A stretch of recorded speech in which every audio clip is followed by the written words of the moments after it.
is 7:14, and I'm calling the meeting of the Brattleboro Development Review Board to order. I'm Maya Hasagawa, for those who don't know me. I think I know at least some of you in the room. And I read these opening remarks at the beginning of every meeting. At the DRB, we hear applications for land development in the town of Brattleboro and appeals of zoning administrator decisions. Procedurally, the Development Review Board operates on the record. Broadly, this means that we take a clear record of testimony from the applicant and any interested parties, and then issue a written decision with our findings. Applicants and members of the public should be aware that as we are on the record, this is your opportunity to comment on and provide evidence relating to an application. Application materials and written testimony is posted to the town website as received. Hearings may be continued at the board's discretion if materially important documents are received after the submission deadline.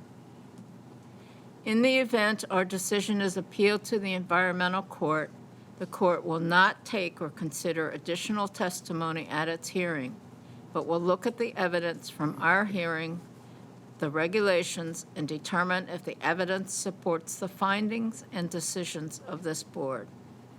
Only interested persons that participate in this proceeding may appeal a decision made by the board, so I strongly encourage everyone to speak up. As we are on the record, we are going to ask that you affirm that your testimony will be truthful. So would applicants and anyone wishing to speak to an application, I'm going to do an oath. I don't know who on Zoom is planning to speak to any one of our projects, but if you are, please unmute yourself and you can show your video.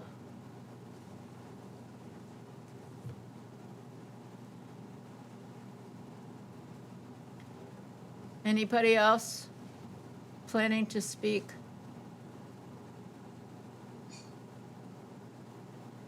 Okay, and the people in the room who are planning to speak, would you please stand? I hereby affirm that the evidence I give in the cause under consideration shall be the whole truth and nothing but the truth, under the pains and penalties of perjury. Please say, I do. I do. I do. Okay. Thank you. You can be seated. Applicants require a majority vote of the full board to succeed. That is 4 votes out of 7. We have 5 board members present tonight.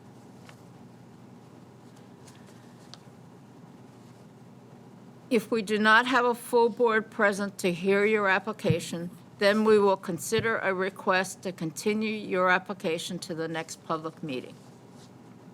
So if you feel like we're not going to make a decision that you like, you can ask to come back.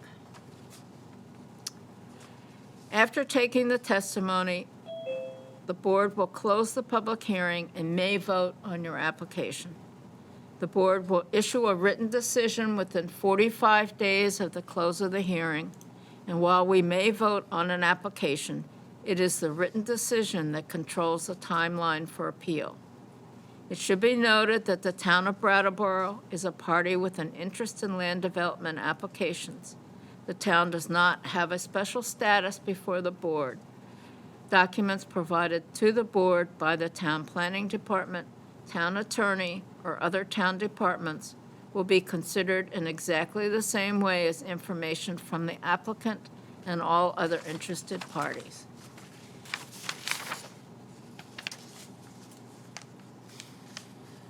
And I have a motion to approve the minutes of the November 16th meeting.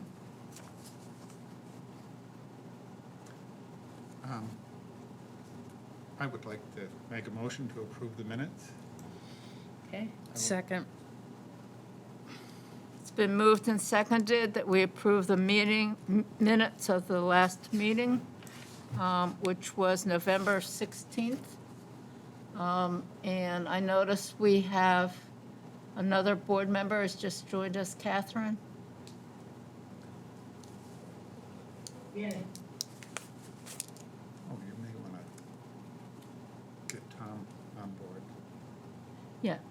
I do that. Having a lot in of order. computer problems. Okay. I hope you're feeling better. It's been moved and seconded that we approve the minutes of the last meeting. I'm going to, because we have people on Zoom and we need a clear record, I'm going to call people by name. Catherine? Sure. Here, Are you voting to approve the minutes of the yes, last meeting? She said yes. Okay. yes, Dan? Yes. Yes. Michael? Nora? Yes. And this never comes in the right order, but I'm going to appoint Tom Mosikowski as the alternate to hear all the cases. So how do you vote Yes. on approving? And I will vote yes. Okay, so that the minutes of the last meeting are approved 6-0.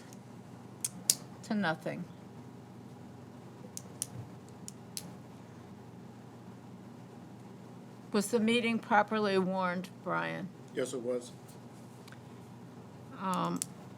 Does anybody have any ex parte communications or conflicts of interest to report? Okay. Hearing none, we will move to the agenda. First on the agenda is 22-159 Wyndham Solid Waste Management District. Request for, The two that we're not hearing, just announce them. you're right, I should say that. Should I say that first? The withdrawals, yeah. Okay.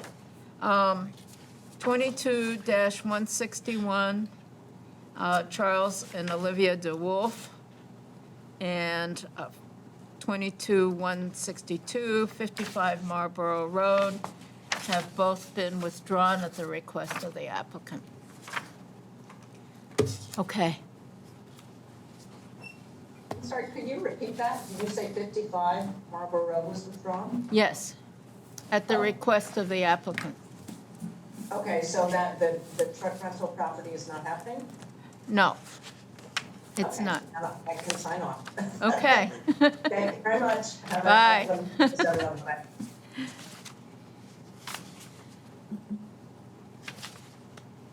Okay. Mr. Spencer, can you talk to us about your project? Certainly. I'm Bob Spencer, the Executive Director of Wyndham Solid Waste Management District. We have submitted an application to expand our food scrap composting facility on Old Ferry Road. The reasons for this is that we reached our permitted capacity as approved by the State Agency of Natural Resources. As all of you know, Brattleboro is a major participant in the food scrap diversion program. In fact, is our biggest source, and it has been very successful. And so we see the town as a partner in this, obviously, and the town's hauler, Triple T Trucking, who collects the material. We also serve other haulers and drop-off areas, so we have grown to the second largest food scrap, they don't use the word waste anymore, food scrap composting facility in the state. It's a financially viable and successful operation. We have a great product. We have 5 distributors, garden centers that market most of our material. And what we have to do, I wanted to also say that our board is comprised of select board appointed representatives, and Brattleboro's is Patrick Moreland, and he's a very active, he's vice chair. Peter Elwell was formerly an alternate. So anyway, we have a good, obviously, working relationship with the town. And nevertheless, we have to meet all the requirements. So what the state has told us for 2 years, when we self-reported that we were exceeding our capacity, is to go to the next highest level. We have to control the runoff water that comes in contact with the active composting. And they don't tell you how to do it, but I did some engineering evaluations, and the most cost-effective way is to build a building and put the 3 weeks of active composting under that roof.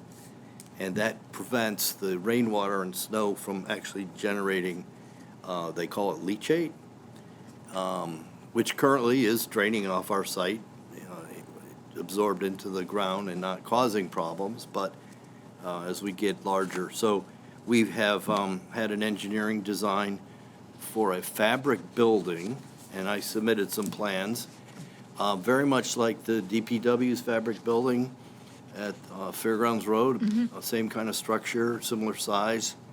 It would be mounted on concrete blocks. It's not really permanent. It could be moved or enlarged. We would pour a concrete pad and have special trenches formed that allow for aeration of the piles. It's a more high-tech way than we currently do it with piles turned with a loader. That also requires that we need to have a receiving area, so we have a mixing pad designated. We have the fabric building. We also have a odor control system that would collect the gases and treat it in a soil biofilter. We also have a blower system and a heat recovery system to help with the processing capacity. We have been having a difficult time figuring how to pay for this, but we have recently secured a $150,000 grant from the U.S. Department of Agriculture Community Facilities Program.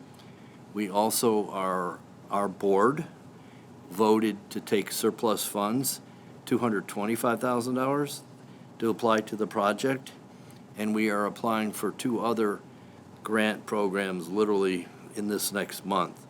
So we're looking at somewhere between maybe $600,000, $700,000. Since I submitted the application, and I don't know if I have to amend something, but we're going to have a slightly larger building.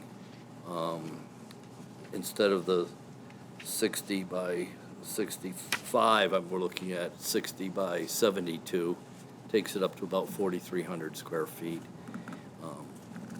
And we're going to add some other equipment that's not a building. It would just be some mixers and equipment.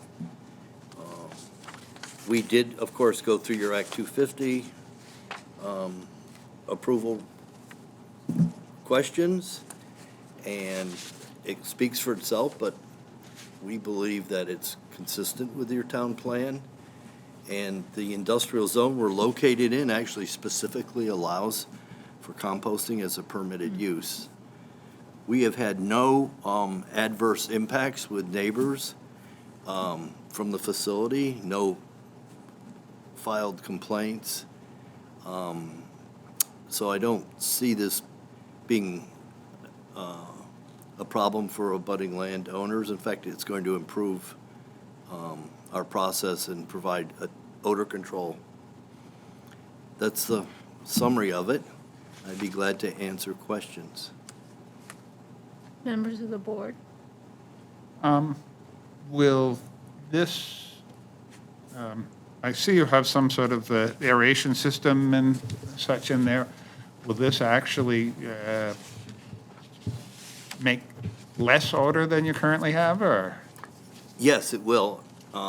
It will keep the piles in an oxygenated state.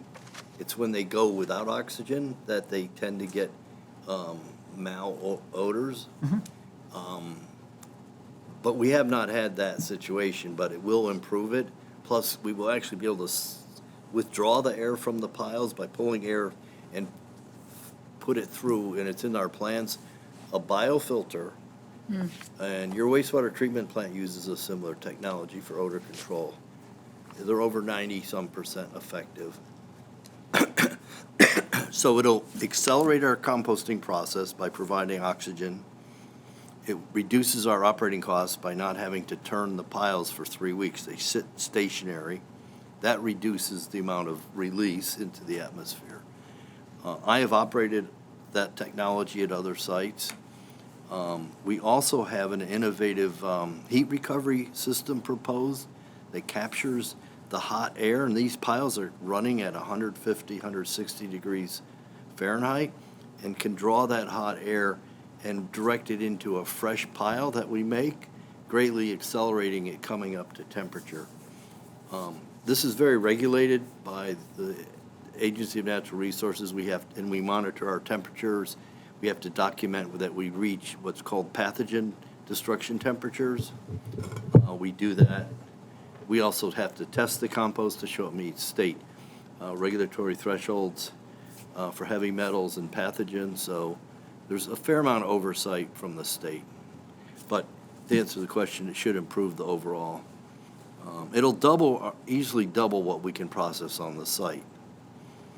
And it looks like this kind of Quonset hut type is, how tall is that? I mean, you can get your equipment in there and, It's about 34 feet tall. Okay. Highest. It's yep, it's very similar to what you have on Fairgrounds Road. yep. And we're getting bids for those from the same vendors as Brattleboro used. We will not be needing that height because we won't be driving trucks in and out and dumping in the building. So it has more height than we actually need. But in the future, if we have a change of use, turn that into a receiving building, then we'd want that height. And we'd be back here.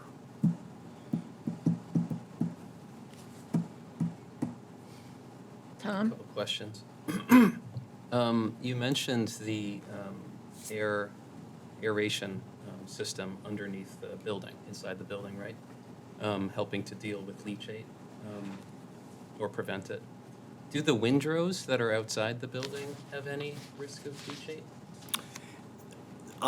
They do now. They're technically considered leachate. The state differentiates 3 different categories of runoff.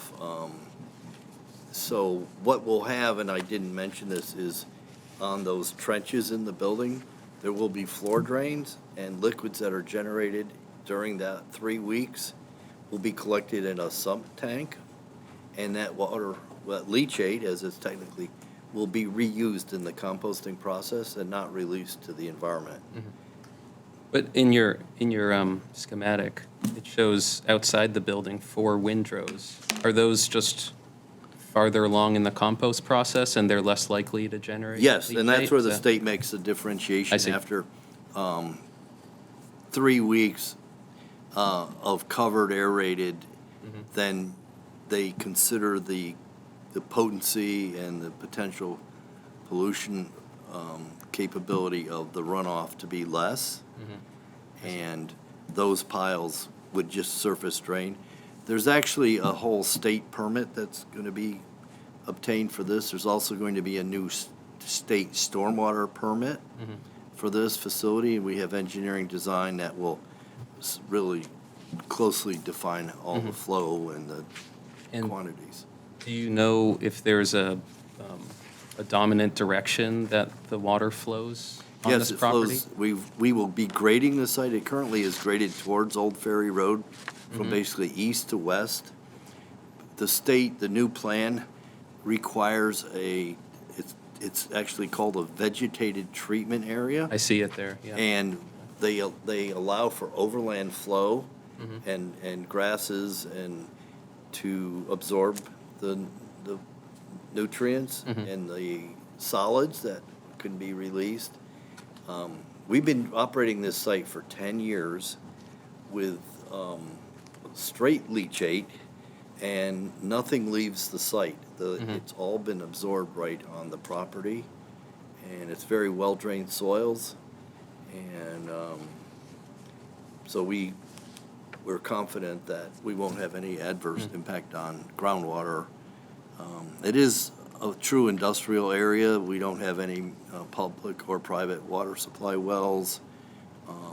We have a whole network of groundwater monitoring wells associated with the closed landfill. We test those twice a year, well, once a year for some and twice for others. And our groundwater monitoring, which is done by independent labs and reviewed by engineers, consistently conforms with the state's water quality standards. And just for my own edification here, is the fabric building, is the fabric waterproof? Yes. Okay. So it keeps moisture from going through. It sheds snow. Yep. But it is open on both ends. Yep. So we like that design for having airflow and not totally enclosing it. There's many fabric buildings in use for composting, some in Vermont. One of the largest in Vermont is at the company that makes Moodoo. You may have seen that product called Vermont Natural Agricultural Products in Middlebury.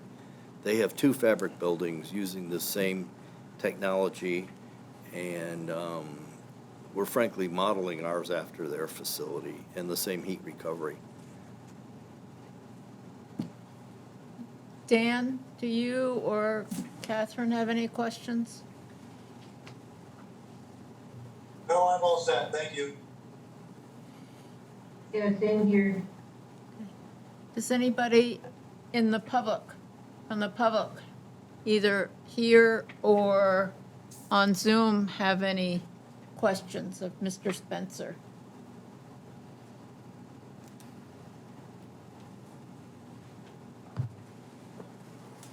Nobody? Do you see anybody?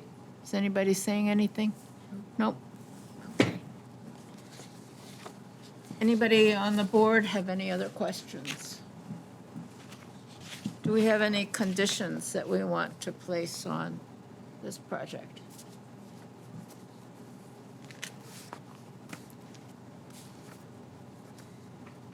Okay, is there a motion in that case to approve the site plan and Local Act 250 for the Wyndham Solid Waste Management District project? I'll make that, And then no, she goes. Okay, Then I'll second it. so Catherine moved, Michael seconded, and I will call the roll again. Catherine? Yes. Dan? Yes.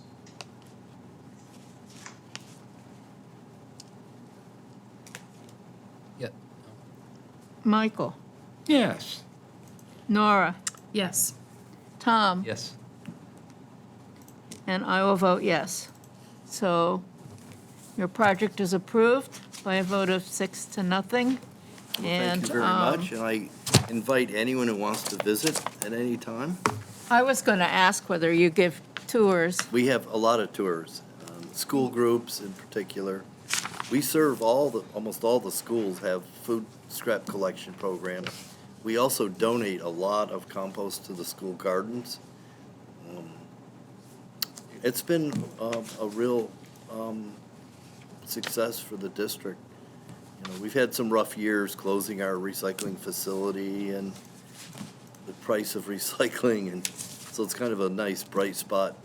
And we also have the large solar array there that Brattleboro's an off-taker, the school Yeah. district's an off-taker. It's the largest group net metered solar array in Vermont. We have 25 acres. It's 5 megawatts of generation. It's on the closed landfill, which we couldn't do anything with, and it generates approximately $250,000 a year of revenue to the district. Plus, the towns that have off-taker agreements are saving Yeah, lots. lots. So it's another positive feature of the district right now. Well, I might call you and come visit. Sure. Thank you. Well, thank you, folks. Thanks to staff, too. Okay. We'll now move to 2022-160 Westbrook Court.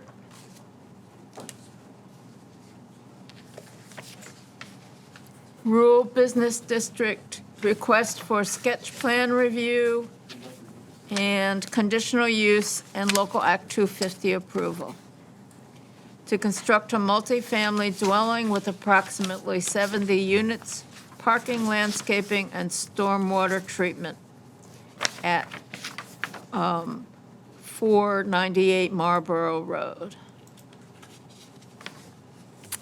Hi, my name is Corinne Bell. I'm a licensed architect in Vermont and the owner of Bellray Design. I know that we have a digital presentation. Is that able to be pulled up? Okay. I don't know if this is on. Are you able to hear me well enough? That microphone does not Okay. It's just amplify your voice, it's for the television. understood. If you could speak up, it So- would be Yes, appreciated. I do have a soft voice, so I'll speak up. We're excited to present this project today. Last year, the town of Brattleboro prepared a housing study, and it was found that there was a need for around 500 housing units. And out of those, about 230 that are needed are apartment units. It was also found that the town of Brattleboro is increasingly having residents, 65 and older, or people living in smaller groupings rather than like large family houses. So it was found that the need was really for studio apartments, 1-bedroom and 2-bedroom apartments. And so this project, we're really happy to say, addresses that. The project is still in the schematic phase, so we're still very much looking at, what are we able to build? What is the general size and scope of the project? Nothing has been fully designed yet, and things are bound to change slightly. But at this point, we're very excited to say that this project at 80-some units would account for about a third of those 230 needed apartment units. So that's a great thing for Brattleboro. So we can move on to the next slide. As you probably know, this site is right across from the Chelsea Royal Diner in West Brattleboro. You can move to the next. It's indicated there in red. This site has an existing 3-story, 48-unit apartment building, primarily 1- and 2-bedroom units. And you can see here that, it's in a pretty rural area. The site already has a dedicated turnoff lane in 2 directions, so we don't think that there'll be a major impact to the traffic. We won't need to probably add a light or anything. The infrastructure is already there to have more people in the area and not disrupt the flow of traffic as it occurs. Next slide. Here's the zoning map. So this lot is in the rural business district. And you can see I've highlighted with red rectangles, there's 3 lots that we're working with. The 19.2 is where the existing apartment building is. 19.1, which is closer to Marlborough Road there, is where we're proposing this new building. And then 20.3 is where we are proposing to expand the parking in order to accommodate new residents. The zoning for this area requires 40-foot front and rear setbacks. This happens to be a corner lot with 2 front yards, so we're accommodating 2 40-foot setbacks and then 2 20-foot side setbacks. We are proposing to go above the existing zoning for the height restriction. I believe it's 35. We're proposing up to 45, a 4-story building. And I think that there would be like a minor, I don't know if I explained it quite right, but I think above 45 would be like a major zoning adjustment. We've heard that under 45 might be more of a minor process. And yeah, so I think you can go to the next slide. So this is the site plan as we're proposing it. It's a bit small, but hopefully you can see there's an existing drive that comes in as an easement off of Marlborough Road. We'll be using the same existing drive. There's also an existing parking lot that's that vertical parking. We'll be reusing and bringing that up to, the best practices and standards of today. The sort of leg that jogs off to the right there is new parking, and then also a new parking and traffic circle as sort of a drop-off, and, the ability to create a continuous traffic flow through the site. It is Yes. off the circle. There's a lighter gray area. Is Yes. that pedestrian or is that vehicle? Pedestrian, yeah. So everything in that lighter gray is sidewalks and, paved pedestrian area. And that's very schematic. As I said, we're still Yeah. pretty high level, so that's just indicating Yeah. safe places where people can walk, essentially. We were very mindful that, right now when you look at this site, there is quite a bit of lawn and then the parking behind and then the building. So the building is quite protected from view by trees. It feels kind of nicely tucked in there. We'd like to maintain that feeling and look. So you can see that we have a pretty large band of green area in front of the parking that would kind of keep everything feeling tucked away and not right in your face as you're driving along Marlborough Road, and then also feeling a little bit more private for the residents. Maybe there could be a playground or something, usable space, community gardens. There's plenty of space for activity of the residents that would be protected from the traffic of the main road. So let me go a little bit more into the parking just to clarify any questions.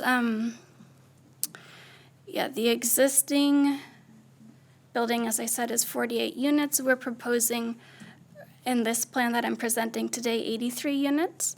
There was a parking study prepared that allowed us, it was very in-depth and looked at, all of the demographics and considering that there's also a dedicated bus line on this road. And so they proposed that we could reduce the parking count by 14%. So we're showing that 14% reduction, which is about 113 parking spaces. So you can keep going. Thank you. So this is zooming into the proposed project. You can see that we have the 40-foot setbacks on both the north and the east sides, as well as, the new and improved parking. The building is proposed to be 4 stories, and, we're providing all the required ADA. I know that it was brought up in our preliminary meeting that there should probably be an electric vehicle charging stations, so we're showing that maybe those could be somewhere, easily shared between the 2 buildings. Next slide. This is a very preliminary stormwater design. We just wanted to make sure that we weren't proposing anything that would cause any major problems. The nice thing about this site is that it's very well-draining soils. So we think that with a combination of rain gardens and stormwater detention basins, that we'll be able to handle everything without having to dig any basins under the parking or under the site, that it should be all able to be handled on the surface. Yes. Who's your stormwater designer? Ron Bell. Yeah. You should be aware that that proposed retention structure into the river corridor won't be allowed by the state. I see. Yeah, that was a question we weren't sure kind of how much would be allowed in that area. So that's good to know. Yeah. Thank you. You can move on to the next slide. So this is a very, high-level floor plan. Like I said, we're proposing 4 stories. Each story would be a 10-foot floor-to-floor height, so 40 feet of housing plus probably no more than 5 feet of roof and parapet, so no more than 45 feet total. And we're proposing, a mix. We're showing 2 types of studios, 2 types of 1-bedroom, and 1 type of 2-bedroom units. And,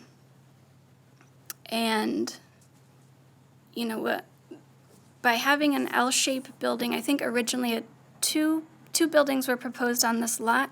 We've unified that into 1 L-shaped building, which gives a lot of efficiency that you're able to have only 1 elevator and 2 egress stairs. So it really does cut down on square footage and exterior wall, heating costs, everything. It makes it much more efficient. On the first floor, we would be essentially, leaving open 1 unit worth of space where you could have, public amenities, mailboxes, a hangout area, whatever they decide to have. And it's a little far, so I'm not able to read my numbers, but I believe it was a 30-some% studios, 30-some% bedrooms, and 20-some% 2 beds. You can, And you have yes. 5 ADA apartments listed there? Yes, yeah, so. What are those, studios or? Yeah, so all of the ADA bedrooms would be provided on the first floor, and by code it has to be kind of, a 1-to-1 ratio. So whatever final room mix we end up with, we'll make sure that that's also accommodated with the ADA room. So if there's mostly studios, maybe there'll be 2 studios and 2 1-bedrooms and 1 2-bedroom. So it has to be, there has to Okay. be parity between the 2 that, Good. yeah. Thank you. Yeah. Okay, you can continue on. So this is a very, first brush, somewhere between a massing model and elevations. Probably not anything what it'll finally look like, but at least it gives you kind of an idea of the scale of the project. You can see that there's 4 stories plus, 5 feet or less of parapet on the top. This zoning area does ask for kind of an agricultural feel with sloped roofs. We felt that for this project, if you were to add a pitched roof on top of this, it would essentially turn it into a 5-story building. It's already quite large in scale, and adding that much, just empty space that's not used for anything is kind of a waste of material and makes the scale even bigger than it already is. So we felt that we could, bring in some agricultural elements. Maybe they're design elements of canopies or things closer to the ground, maybe bringing in some natural wood materials or something. We think that we can still tie in that feeling of agriculture, and barns or steel structure, whatever it is, without having the sloped roof on top of the building. Let's see. So I think that covers, I see somebody's raising their hand on Zoom. Catherine? Yeah, I have a question. Yes. Is there accommodation for laundry facilities? Yes, I'm glad you asked that. Yeah, so the plan is to have a laundry facility on every floor. I think probably about 4 washing machines and dryers per floor. Yeah, thanks for asking. So are you making any changes to the existing building? Not with this project, no. Yeah. But do you want to add to that, Dan? No change, just the parking lot. Right. Yeah, so the parking lot will be bringing up to, having 24-foot drive aisles and, 9 by 18 parking stalls, make sure that everything is up to code, but yeah, the actual architecture of that isn't included in this project, yeah.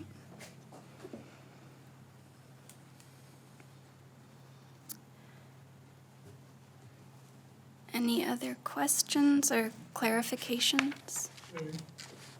I have a question about the elevator. We have a lot of problems in Brattleboro related to elevators that are already in existing buildings because they do not match the need. And you're going to have, what, you said one elevator, so you're gonna have 3 floors that are gonna be using that elevator? Yes. What is, my question is, what type of elevator are you going to install? Oh, I guess we haven't gotten that far down the road. Dan, do you have any, do you want to add to that? What is their pay state big? I mean, it's not gonna be some small, like downtown Brattleboro is full of tiny little elevators. This will be a full ADA compliance elevator, like you see in hotels or bigger buildings. No one on I'm Zoom's sorry, gonna I be able to didn't hear hear what you the unless you gentleman stand said. in front of the Oh. microphone. Sorry. I can repeat that. So Dan, who's the general contractor, was saying that this would probably be an Otis or like a, that kind of elevator that you would find in a hotel or a newer building. It's probably one of the faster, large, ADA compliant and everything. Yeah, an elevator that's suitable for this building, essentially. I'm sure that in Brattleboro, there's probably some older elevators that are too small and very slow, so I think we would make sure this could accommodate the use. So, we're doing what's called a sketch plan review, which means we're not going to approve your plans tonight, right? But we should probably point out a couple things besides the slope roof that are required. The porches seem to be too shallow. They should be 6 feet. Yes, they are 6 feet. Okay. Yeah, so the balconies are 6 feet, and I believe it's 80% that's required. And I think we're just about meeting that. The current plans show the 1-bedroom and 2-bedroom units with balconies, and then if we count all of the units on the first floor, that's, I believe, like 70-something%. So I have no worries that we can work towards meeting the 80 without a problem. And I think they're 6 foot by 11 foot, as they're shown right now.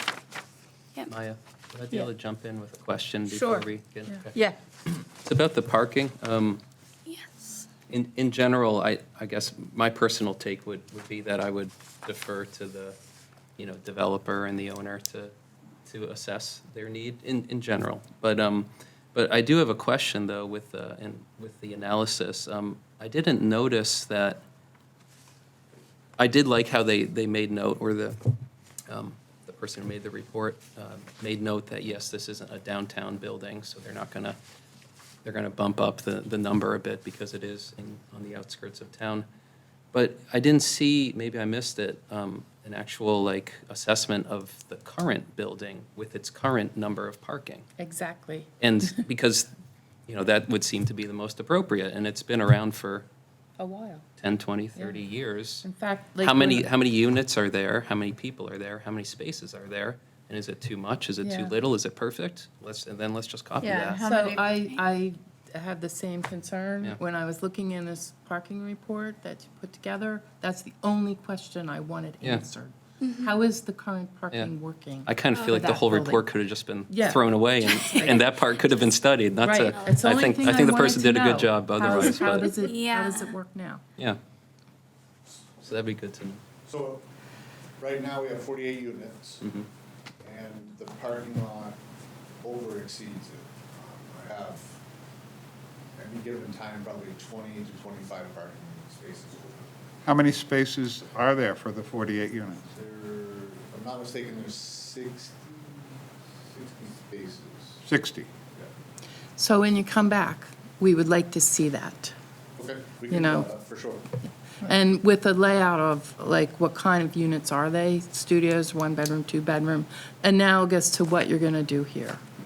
There's When no you, studios. not now, when you come back, When you that's come back. fine. I'll explain it to you now, just so you know, there's no studios there, it's all one bedroom and two bedroom, it's about a 50-50 split. I have one concern that I think you should think about, and that is, if people are going to be walking out to take the bus, okay?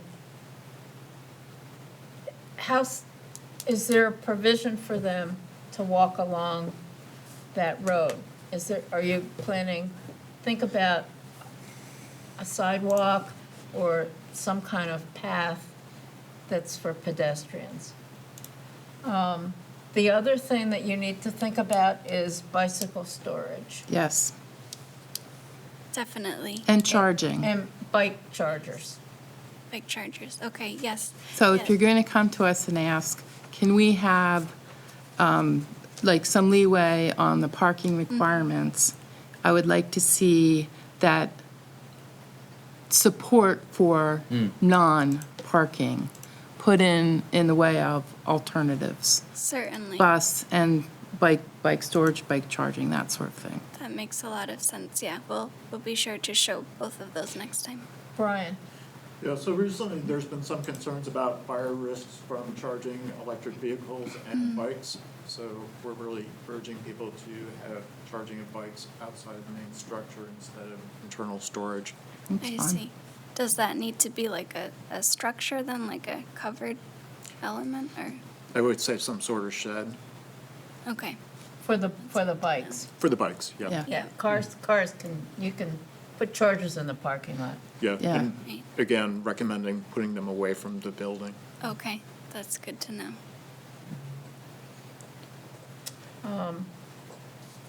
Not just a shed for the bicycles, but a place for people who are going to be waiting for the bus. Yes. I believe there's a plan to build a new bus structure. That was in your report here. Yeah, right. Yeah. Doesn't the bus just go as far as Westbrook, which is before this property? Maybe it This could is- it could be You can changed. take the bus to Chelsea Royal, I believe, which is across the street. Yeah, it goes as far west as Westbrook, and this property's a little bit west of there. Sorry, Westgate is what I meant to say.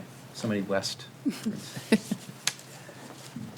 So they wouldn't be waiting at the property for the Well, bus, unless the bus goes Unless- farther than. Unless there's a request to have the bus go a little further. Yeah. Which Yes. With can always this- happen. With this size, you would think. Okay, Yeah. yeah, good.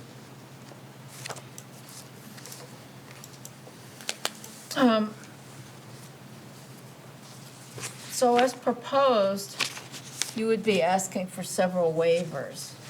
One on the height and one on the footprint and one on the roof. And so I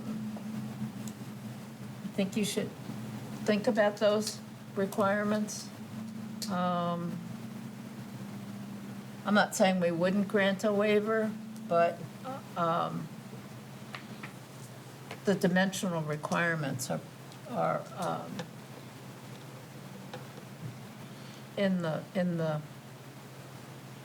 guidelines. Yeah. Brian? Yeah, so the planning commission right now is considering a number of amendments to help Brattleboro meet our housing goals. So there's a potential that it will touch on some dimensional standards and building standards, Yeah, that was what I was going to ask Tom. which is why we suggested that they look at sketch plan review at this point and give the commission a chance to finish its work, however that works out. I think it'd be larger than that. Footprint. What? Footprint is larger as well. Yeah. Yes. Yeah, footprint, height, and the roof, And the parking, and the parking. yeah. Well, and then the memo highlights, is a good document that maybe you should see too. It points out quite a few more things than that as well. Yeah. If we wanted to be really strict hypothetically. Like, classic New England architecture and such. Yeah. Yeah, one of my concerns, and it's not huge, is that this building looks way different than the other building. I mean, just not related at all. Not that, but I would like to, I don't know, Yeah. have someone else, maybe the DRC or somebody look at it. Well, but it's not in a historic I know, district, so. I know, but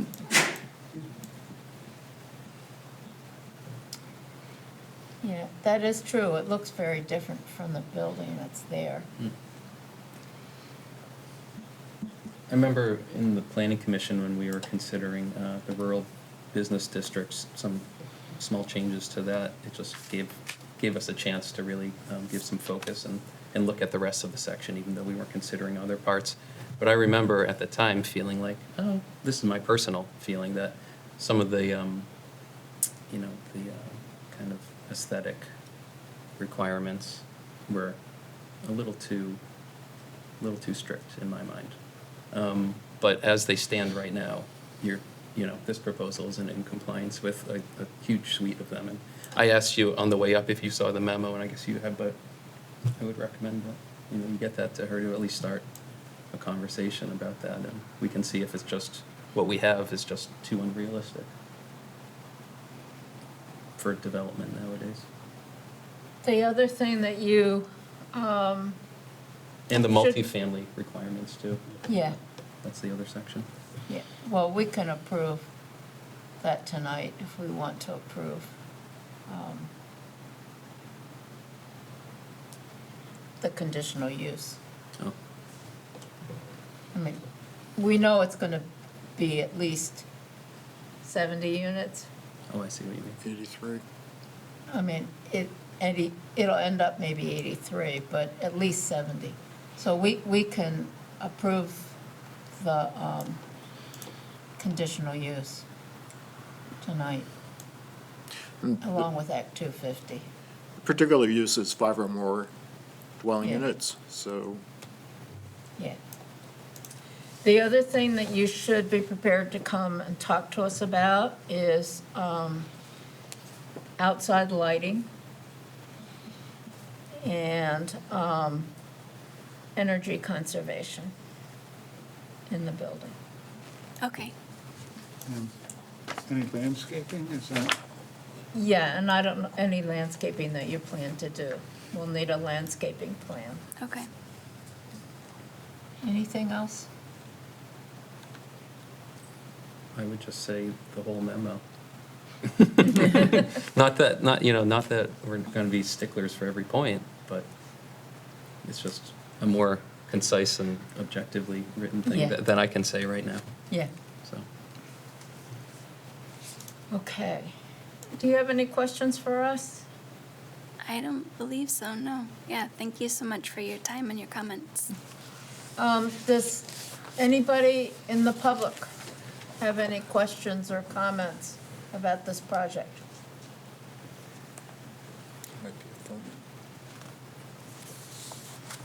Dan, do you have any other questions? Or Catherine? Yes, this is probably not a requirement right now, but I'm just wondering if there have been any provisions for solar considered. Yeah, And, yeah, I said that they would have to come back and talk to us about energy conservation. No, I understand, but if so, if it were going to be on the roof, then it would elevate the height of the building a bit. And that was, if there was that comparison being made possibly, that was my thought about, Oh, where it would be sited on the grounds if it had to be on the ground. But that's just a comment, really. anybody in the public want to comment?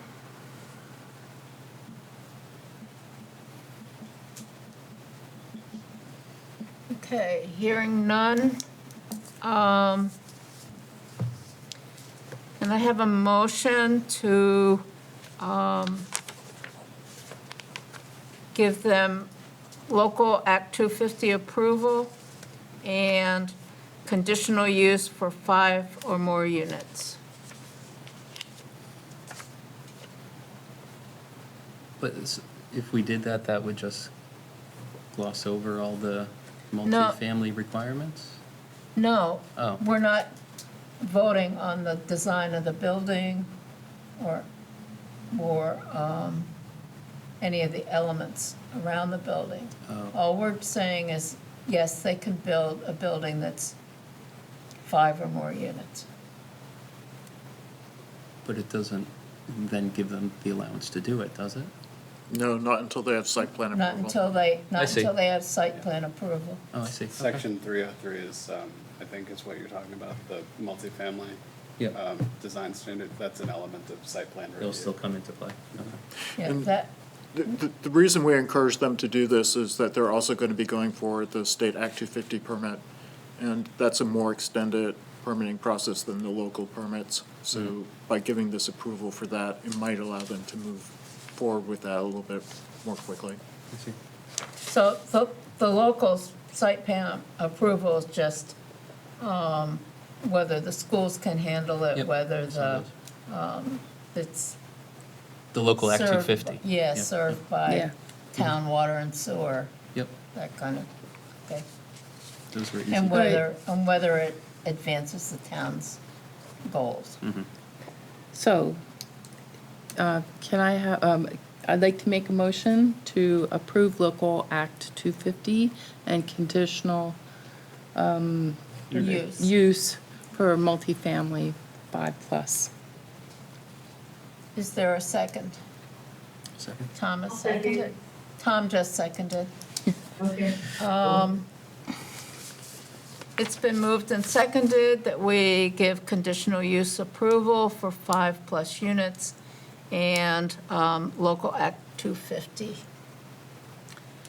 So, Catherine, Yes. Dan, Yes. Michael, Yes. Nora, Yes. Tom, Yes. and Maya. I will vote yes. So it's 6-0. You have those two approvals, and you understand that you have to come back with your final plans, and we have to approve those. Yes. Thank you. Thank you very much. Okay, good. I hope it works. Yeah. Yeah.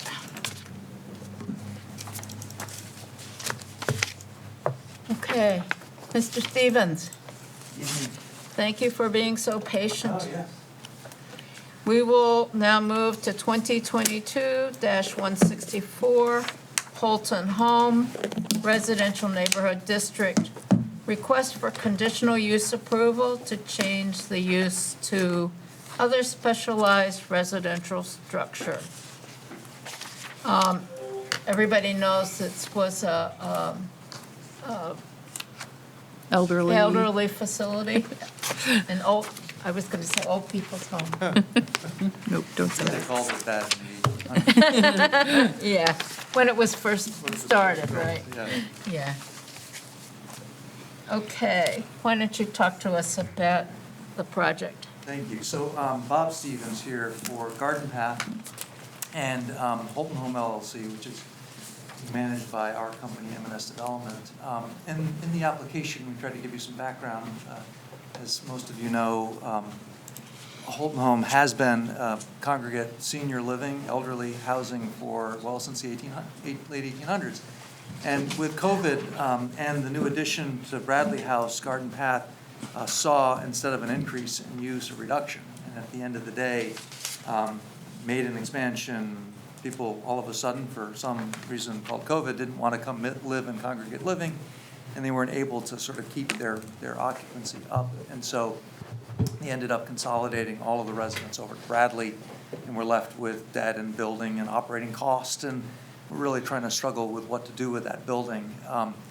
you may be aware Wyndham Windsor stepped up at their request to say, can we turn this into affordable housing, and went down the road to try to help Garden Path out in that regard. And while they were working on that, the idea was sort of arrived at that maybe there's a way to run this building for a leased period. Garden Path, in this proposal, is going to continue to own it, lease it to a company who will then rent it out for traveling nurses and medical professionals. We have a number of medical professionals who come here. At the moment, a lot of them for 3-month stints who need a place to stay, who then go out into our rental market, and often, because they can afford it, are using more permanent housing. And it happened to turn out, we didn't know it at the time, that the retreat was also trying to build their census back up because of COVID. They had some impacts and had just made the decision to ramp up by hiring close to 60 new traveling nurses. And so they were very interested in finding a place to house them. And so our proposal for you tonight is an application for a change in use. Currently, it's congregate living for seniors. We would like to turn it into congregate living for nurse professionals or medical professionals. It is, we've sort of applied under this special occupancy, sort of said it's kind of an analogous to SRO, but it's really not what you think of as an SRO. Nonetheless, we're not proposing any land use changes at this time. The building is set up currently for 35 residential units, some office space, common kitchen, dining room. We're making a few changes inside so that individual tenants can go use the kitchen and eat there. And we're doing some minor changes in rooms and furnishings and those kinds of things to get it rented up. And that's essentially it. There's no change to the outside of the building. There's no change in the number of occupants. The occupants are a different characteristic in the sense that they're not seniors. Many of them will be driving. So we do, I think in the application, we talked at length about what we can gather the minimum parking requirements are, which we meet, but also recognizing that we might need more. We actually don't know how many parking spaces we're going to need at the end of the day. And we've outlined some of the reasons for that. One is that, at least to begin with, all of these units will be rented by retreat nurses, and they'll be working opposite shifts. So half of them will be working nights, 12-hour shifts, half of them working days.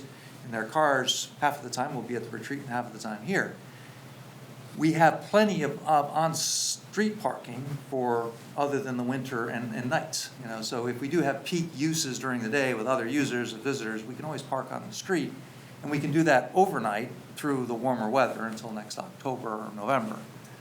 So we're asking really to approve it as it is today, recognizing that it's going to take us probably through this winter to get it rented up, and then we can assess what we need for parking.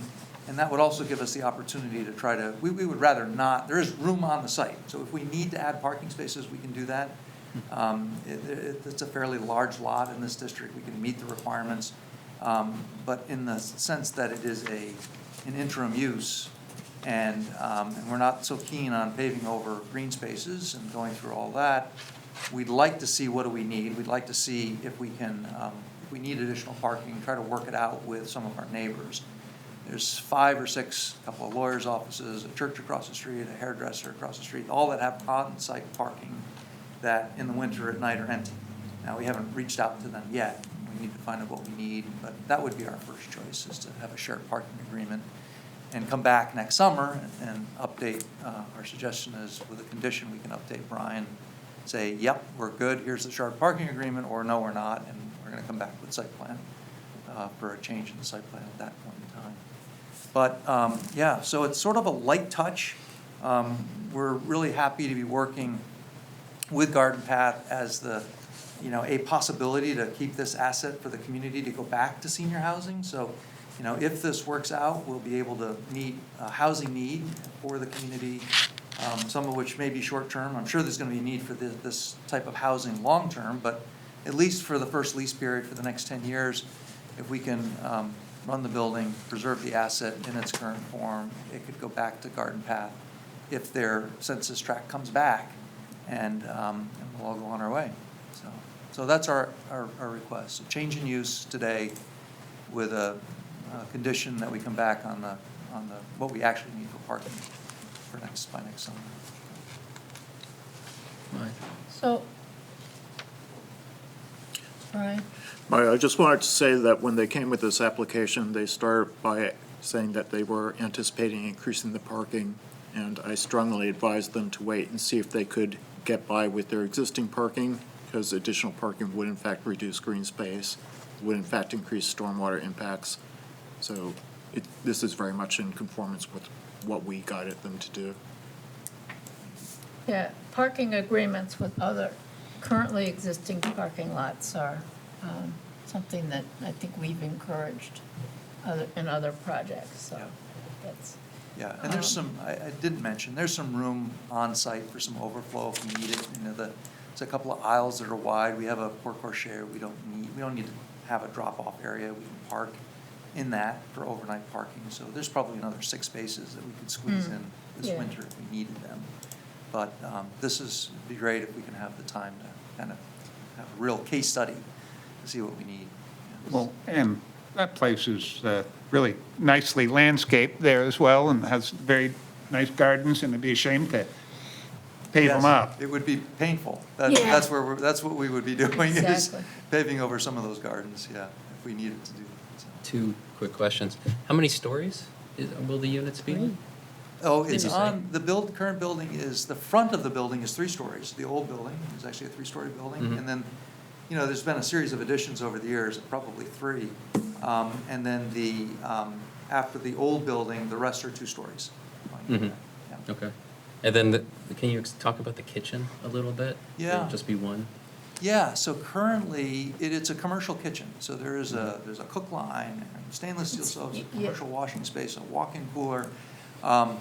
We're going to remove the walk-in cooler, and we're adding upper cabinets and a mini fridge for every unit. So each tenant gets their own fridge, upper cabinet, and then there's some common use spaces. So there's prep kitchen area, there's a wash-up area, and then there's a whole range of stoves. We're gonna take the commercial stove out. We weren't sure that residents knew how to use a commercial stove, so we're just gonna bring in 5 residential stoves and stack them up side by side. So people will go to the kitchen area, make their food, and eat in the dining room area. The dining room is quite large. There's room for 35 people to eat at once. We don't think we need that, so we're probably gonna bring in kind of more of an amenity for a pool table and some sort of common space in that. And that'll be the kind of congregate area for the group. Yeah. I think, we have some leeway not to interpret the SRO, things, the wording, just totally strictly. But I wonder, just as kind of not that I know with 35 people who are medical professionals, how many at any one time will be wanting to use the kitchen at any one time, but just to give me a sense, how many sinks will there be in this kitchen? Yeah, so there's a couple of sinks. There's a 3-bay commercial sink in the kitchen area, in the cleanup area with a commercial dishwasher. And then there's a prep sink and prep counters. And then there's another hand sink over by what we're gonna have as a coffee bar out in the dining room itself. So there'll be coffee bar, toasters, microwaves. There's a second common area. And then there's a whole slew of stainless steel counters, prep sinks, and then prep areas as well for an island in the cook bay. So you could, I would say, safely get 5 or 6 people at a time, pretty comfortably working both in the kitchen and cooking. Hard to say, Right. what we're gonna need at the end of the day. And then when they're done, there's a cleanup area. And then when they're done with that, our people are gonna have to come in and clean up, because we realize that it's, in this congregate thing, it's who's playing house mother all the time. But Right. I'm sure that, but yeah, that's the, Yes. that answer your question? So, yeah, that segues us just a little bit into, once again, strictly, I think the regs say that, there should be a resident manager there. Yeah. But what you're proposing, because it's not people who need supportive services, right? Maybe part of the justification for why to have a 40-hour-a-week manager who's on call for the rest of the hours? Yeah, so we Do have. you feel like that will be enough? Well, we do. If we need to make a change midstream, we could always do that and assign one of the residents as a person. But we have a property management company, so we have other staff in addition to that. So we'll have a full-time person. We intend to hire a person to be on site full-time for cleaning and maintenance and yard work. So there's somebody there 40 hours a week. And then we have an on-call if people have issues in off hours. And yeah, we don't really feel that with this population that we're going to need to handhold as much. Half of them are also working, are working opposite shifts too. So there's people there sleeping during the day and sleeping at night, obviously switching off and on that. But if we need to make changes, we will. Yeah. Yeah, I wonder if some of the rationale of, having a resident manager may be not just for supportive services, but to be like, when you get to such a high number of people who are all in different households, that just like morale and social, someone where the buck stops at and can be like, oh, I see that this isn't working, this sort of kitchen and cooking and bathroom dynamics, so I'm gonna, lay down the law and make it better for everyone. But if someone's only there a third of the week, then they may not, attuned into the harmony of the place. So But do you anticipate that this person, each resident will clean their own rooms and their own bathrooms and their own? Yeah, so we're proposing to clean the individual rooms twice a month.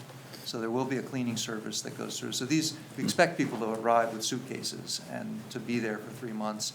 And there are cleaning supplies, there's a laundry facility on site, so they can clean. But we're offering cleaning services, there'll be daily cleaning services in the common areas, and then twice a month for cleaning in the individual units. And on the management, I think it's, sometimes you end up with these requirements of, the zoning has put this requirement for a resident manager, because it's typical to do that in an SRO, because we've always sort of looked at that as needing somebody there as the house mother after hours, so to speak. And it may be that we will need to do that. But at the moment, we do feel like we have people on call, and we have this communication system set up. We currently manage something on the order, again, they're all apartments. We don't have another SRO that we're managing, but still, we can deal with issues and complaints, and that just comes with the territory. And so we may have to have some conversations, and if that doesn't work out, we can go to the next step to try to assign somebody to play that role. But I think that, we feel like there'll be an ongoing presence there during the day, at least, and availability at night, and then we can adjust if something more is needed. Yeah. Now, that building has a number of common areas within it.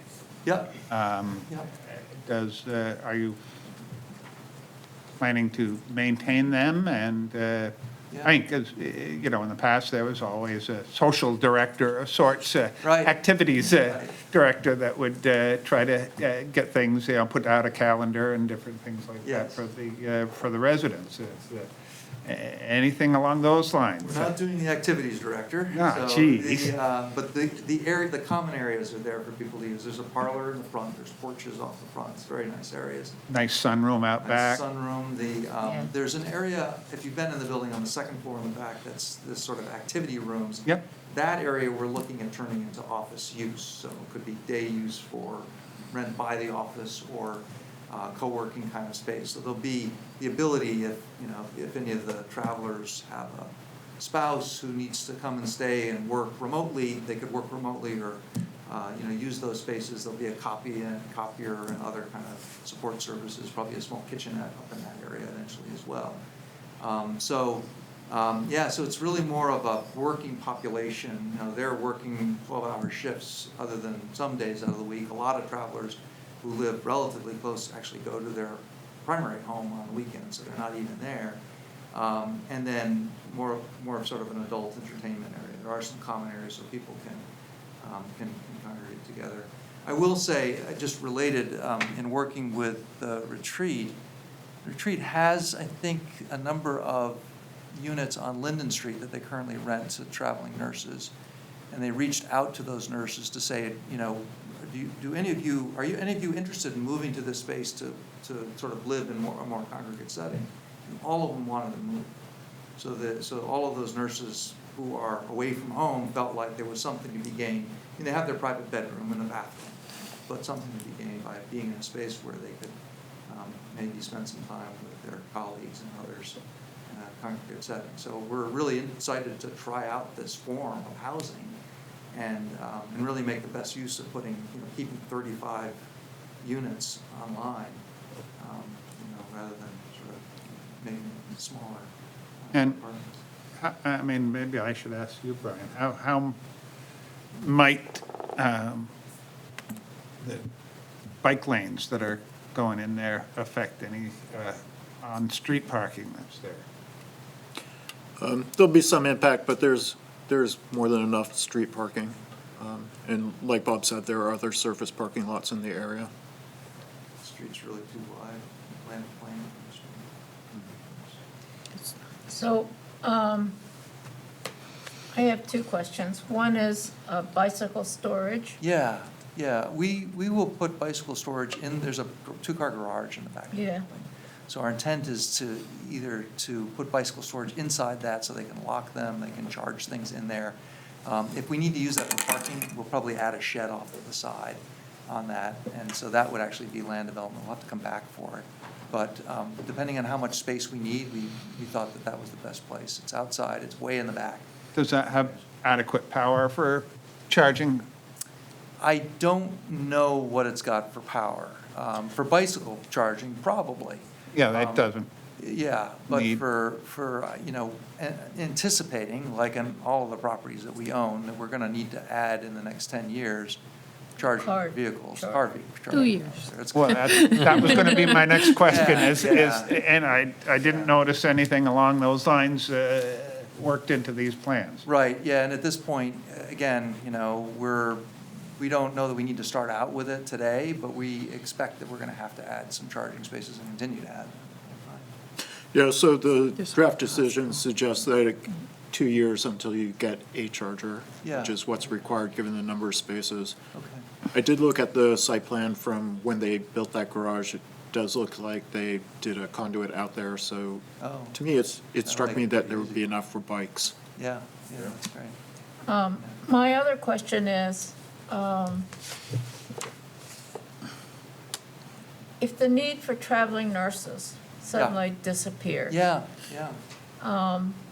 Who will live in your units? Yeah, so- Will you do them as regular SRO units for, Our intent is to stick, so surprisingly, so the hospital, BMH has some traveling nurses, and all facilities are trying to use fewer and fewer if they can hire them, but, the statistics aren't good. The number of new nurses being created exceeds the demand by tens of thousands across the country, and we're not any different here. All of the nursing homes have travelers as well, which we haven't reached out to them. We've talked to ECDC, the refugee center. They were like, damn it, retreat got here fast. We would have taken 25 of those because they are trying to house the next cohort of asylum seekers to come to the community and figure out how that works. So we think that there's a market for this type of housing in the future. The retreats plan is to hire nurses full-time, and so they're going to staff up, get to census, and then work to hire nurses. Don't know how long it will take, but as they continue to work that down, at some point, we'll have to backfill those units that open up with others. But yeah, I think we're confident that we can continue with this at least for a while. But it is a new model, so we'll be curious to see if there's a high demand. I'd love to find another one because it's really a way to add a lot of units without a lot of new construction and a lot of costs very efficiently. We seem to have some of the cameras and also a chat line to discuss something. yeah, I'm letting the board, thank you, Catherine, but I'm letting the board ask questions for right now, and then I'll get to the public. Dan, do you have any questions? Well, just one note. He just mentioned that there might be spouses, there might be families essentially. Would you be planning to, or is there a way to cluster some of the rooms where you'd be doing 2 rooms at a time for a family, let's say, and that kind of arrangement, or is it meant for, mostly for an individual No, to be? right. The leases are for individuals. The beds are fulls and queens, though. So if a spouse comes to visit for a weekend or something, 2 people can stay in a room. That would be our expectation. But they're individual, 1 person, 1 unit as a lease. Yeah. No, Okay, that gets another thing that I'm glad you mentioned. Some of these visiting nurses are, I believe they go from like 10 days to 9 months, or, somewhere, some very brief to very long. Is that gonna be typical, or are you gonna try to go, are you gonna go on whatever they need, basically? There's a requirement that they have at least a 3-month lease. Okay. So your target market is really for the 3-month ones? That's typical for traveling nurses. There's a number of other types of medical contractors who do come in on an emergency basis. Most of them stay in hotels, or I would think, if they're coming in for a day or a week or something, rather than in the 3 months. And I should be clear, right now, our lease is with the retreat. We have 1 tenant, and that is the retreat for 35 rooms, and they will send their nurses over to us. But yeah, we don't, our agreement is to turn the units no more than, once every 3 months. Yeah, so that's our plan. It's 3 months typically. Typically, they have traveling nurses, at least that I'm familiar with, have a 3-month stint, and then they can renew it for 1 more 3-month stint. And if you stay longer than that, they have to be hired. They usually have to go away for a while. So you can extend to 6 months. Yeah. I'm just curious, are you calling this a master lease with the retreat, or is it like they guarantee they're gonna pay you the 35? Right, we're actually a tenant. So Garden Path owns the building, and we are the principal lease is with us, and then we have a sublease or a secondary lease with the retreat, with an agreement to manage the property and turn the units and clean it and everything else. Yeah. Okay, thanks. Maya, can I leave? Sorry, has nothing to do with you, but I just have something that I have to go to. Is that all right? Yeah, Will you well, excuse me? we would still have A quorum. We'd still have a Yeah. quorum. If I could just jump ahead with the questioning. He says that they're proposing in June to come back with the parking kind of analysis to see how it's been. I would just request that, in addition, some of these SRO variations, like with the kitchen and the resident manager, when you come back with the parking, come back and report how that's going, being a bit less than the strict requirements. Yeah. If that sounds good, you guys can Yeah. discuss that when you get to it. There's a member of the public who has his hand up.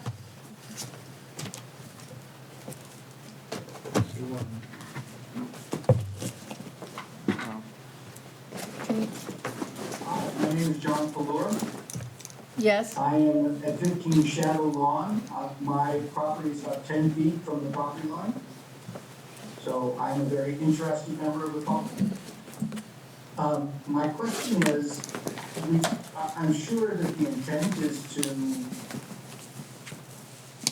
only have traveling nurses there, but I noticed the permit doesn't mention anything about specific use. And should those intentions change, would it be reasonable to ask that the LLC comes back for a revised request? My limited knowledge of the development process is there's nothing keeping the LLC from actually renting those out to market rate renters. Would you like me to respond to that? Or?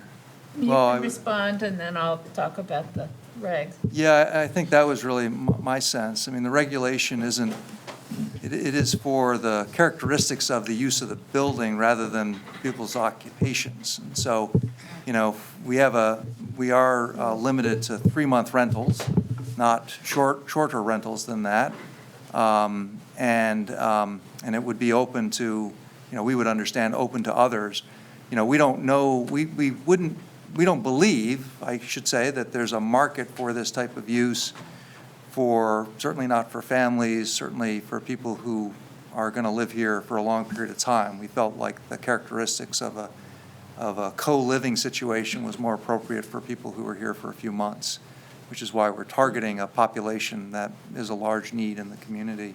But that is It just can a only be a 3-month lease is what you're saying. It can't be longer. It can't be shorter than that. So we would expect So some. again, I apologize, I don't want to judge your intentions because I'm sure they're good. But if the reg is, it has to be at least 3 months and it's a single bedroom. Yeah. And there's nothing in the rezone that says that it has to be limited by use of the people that rent it, then should you be in a situation where you need to fill the place, it turns into an apartment complex. Right, could be. Yep. Yeah, I think it's, again, you know, we're renting living units with a congregate situation, so I don't think there's a limitation on where people work for who lives in the building. Just 35 units to live in these conditions. And some of the leases, I don't want to mischaracterize, it's a minimum 3-month lease. We do expect some will be longer than 3 months, but that's the minimum. So I'm going to ask another question for a neighbor who unfortunately doesn't have a mic. She was interested in whether or not pets are going to be allowed. Oh, good question. She is also, by the way, you know, less than 20 feet away from the property line. Yeah. I hadn't really thought about pets. We have no accommodation for dogs or cats. We would.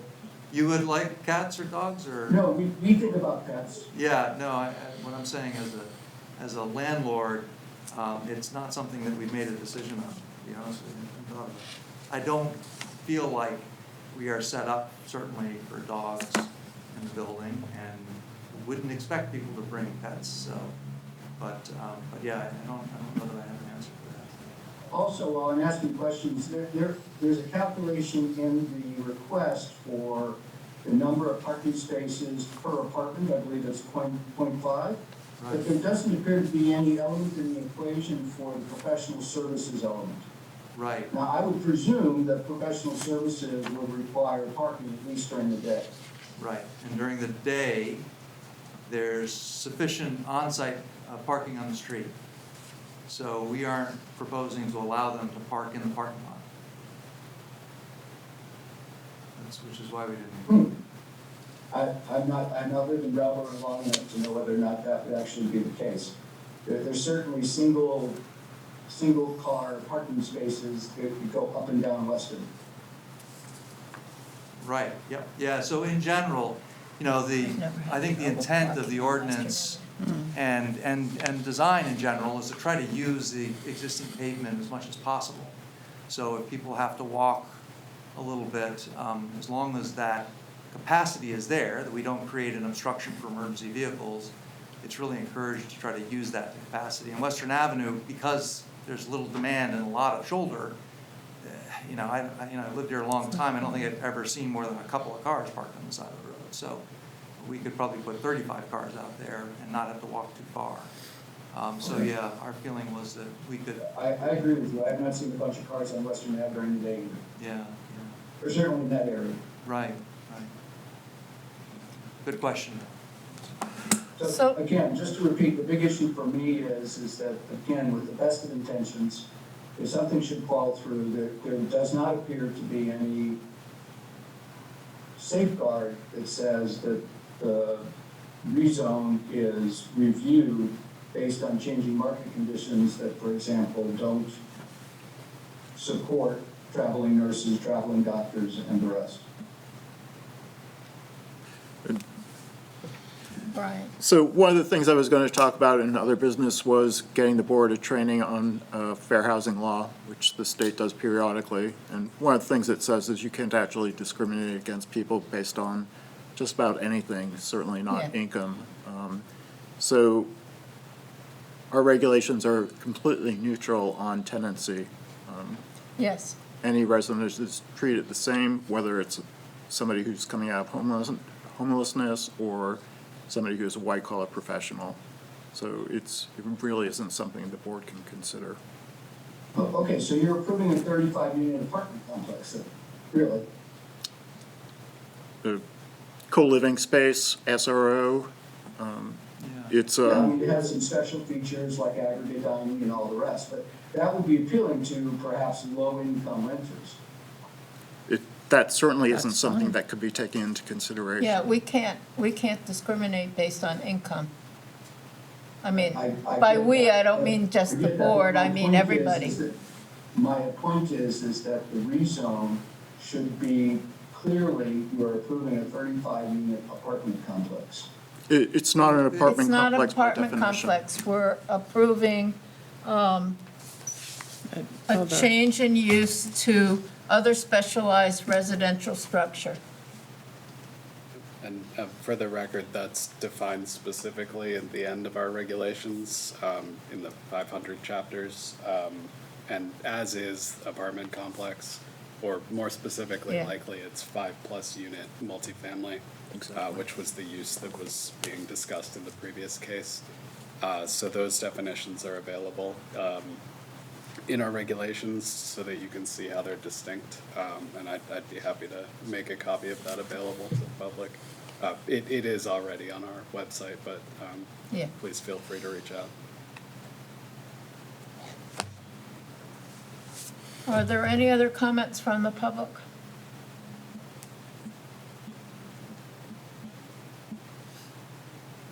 Hearing none.